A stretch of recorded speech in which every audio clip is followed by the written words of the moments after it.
This is Heart Rhythm TV. I'm Roderick Tung. Welcome to week 6 of the CMS updates. It's been a very busy weekend. On September 6th, the open comments closed on the CMS website, and over 1,430 opinions, voices, and impassioned stories were issued by societies like Heart Rhythm Society and ACC, individual practitioners, patients, and advocacy groups. While ACC is targeting the median RUC values, EPAF and Heart Rhythm Society continue to strive for 2021 levels of reimbursement. Also in the news this week was that the Heart Rhythm Society Board of Trustees decided to up the ante and up the commitment to long-term advocacy. The 2023 budget will feature a greater portion for both advocacy on the regulatory and legislative side, which is a great step forward as we continue this process, because it does not end here with just phase 1. It continues on to phase 2 as we now move into the lobbying and further discussions with our congressmen and policy members. And on this segment of Voices, I am so pleased to have a very special friend of mine, our 79th U.S. Attorney General, a former senator and governor of Missouri, General John Ashcroft. John, welcome to Heart Rhythm TV. Well, I'm glad to be with you again. And of course, you're a very welcome person to see, whether you have symptoms or not. If you have symptoms, I need to see you. And when I don't have symptoms, I just enjoy seeing you as a friend. Well, John, we were set up by a matchmaker, Dr. John Garner in Missouri, when you started having your own personal story with arrhythmias.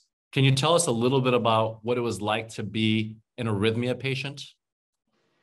Well, this all started when I got myself hyper exhausted. I don't think that's a medical term, but I was just totally shot working at a high altitude in Colorado with a chainsaw. And maybe that triggered something that was latent. But when I finally, a couple days later, went into the emergency room, my blood pressure collapsed, and they said my heart was beating 185 times a minute. And I thought, well, geez, it's faster than I thought I was. I wouldn't have anticipated it. But at that time, I think everything about me just decided to quit.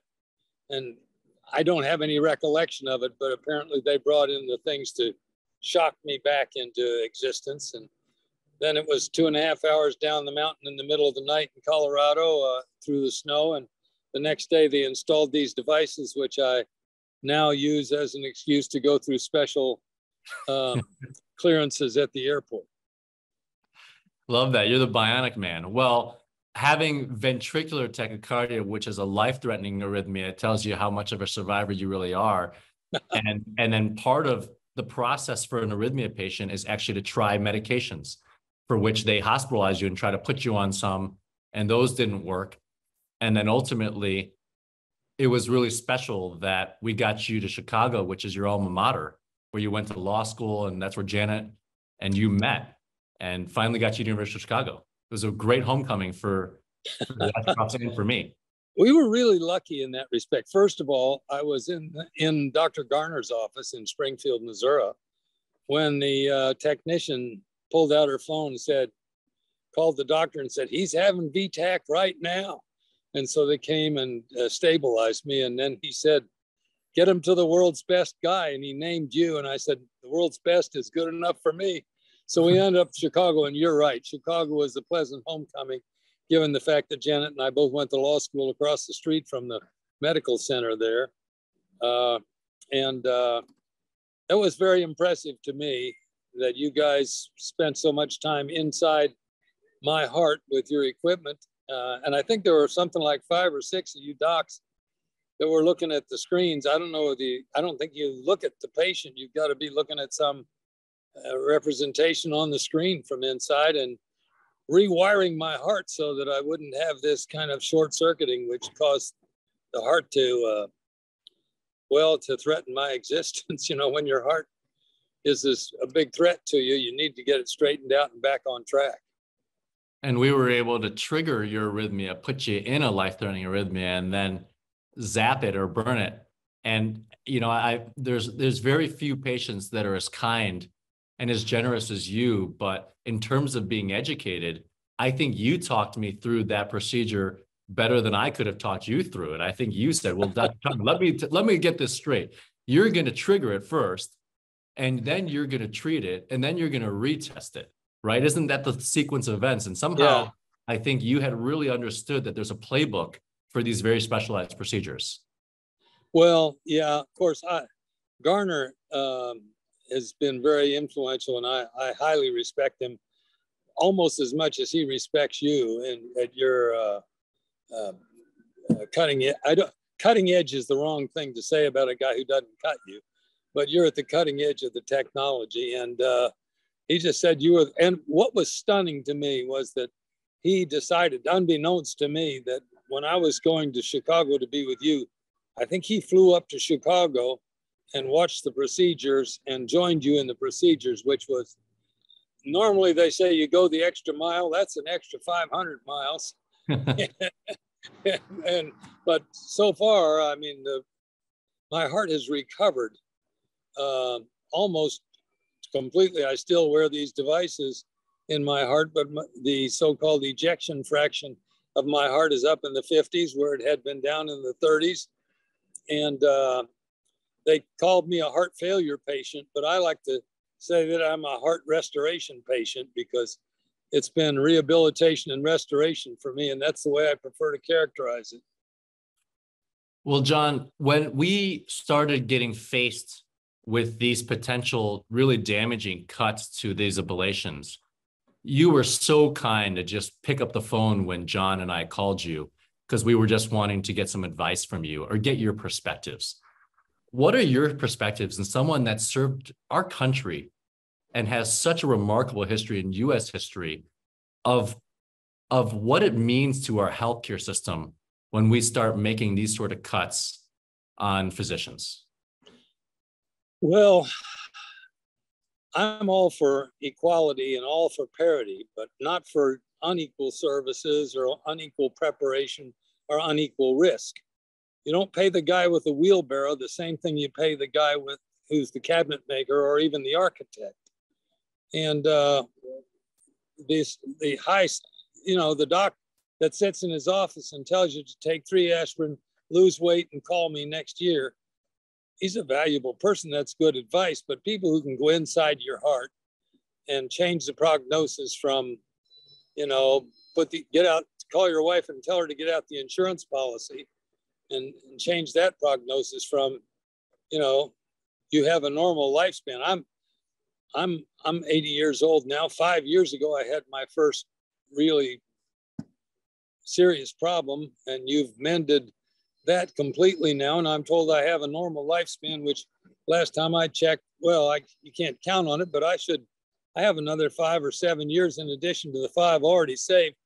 Now, a dozen years is important to a person like me. There may be some people that don't give a rip, but if people ask the average guy whether he'd like an additional 12 years of decent health, as a matter of fact, I'm in better than decent health, and I attribute that to you. And if we're going to pay people who go through the very arduous training, who endure the significant risks, who literally take the kind of care that you took inside my heart for multiple hours, 3 or 4, I don't know, I was out for over 5 hours, and can affect the kind of changes.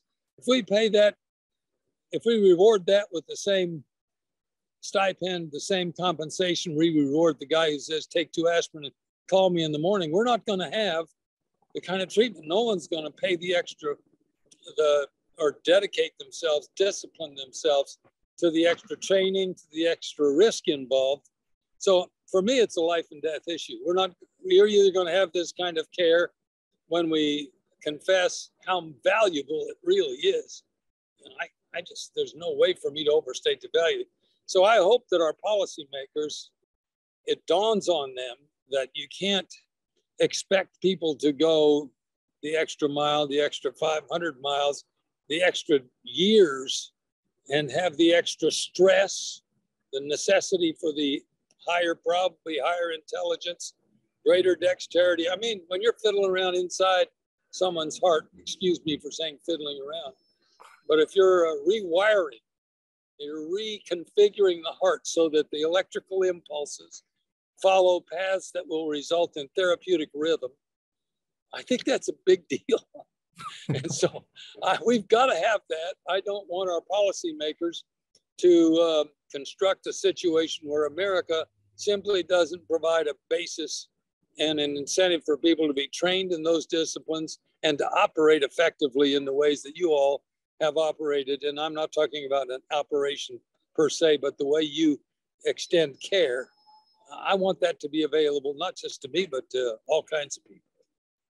Well, John, if we can preserve this field and prevent these cuts, I think there's a future for you in electrophysiology because of your deep understanding of heart rhythm disturbances and what it takes here. You know, with my life expectancy, I wouldn't get but about a third of the way through the training before I'd be in a box underground.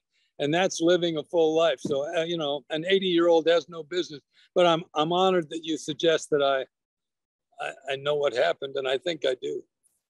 Well, John, thanks for your sage advice. Thank you for sharing your experience. It's so generous of you to waive HIPAA and talk about your medical condition. This is something that really matters to us. And this is something we devote our whole life for. And you're watching the erosion of a specialty that impacts people. And then you're watching the erosion of the quality of medicine that can be delivered in America. And that's what we really stand behind. And we just appreciate you as a person, as a patient, and in all your life of service that you've had for our great country. Well, I needed work when they called me. So I mean, I was glad to do it. And listen, John Garner, my good friend here, who is the hands-on guy with me regularly, is not a part of this little exchange of information, this conversation today. But when you talk to him, give him my best. I'm going to call him and tell him that I spoke with you and that this is a profoundly important matter to lots of people, and they need to learn about it. Roger that. Well, General Ashcroft, it's been a real pleasure. Thank you very much for taking the time to be with us on Heart Rhythm TV. My honor. Thank you. We're celebrating 3 years anniversary in a couple months, so I'll call you then.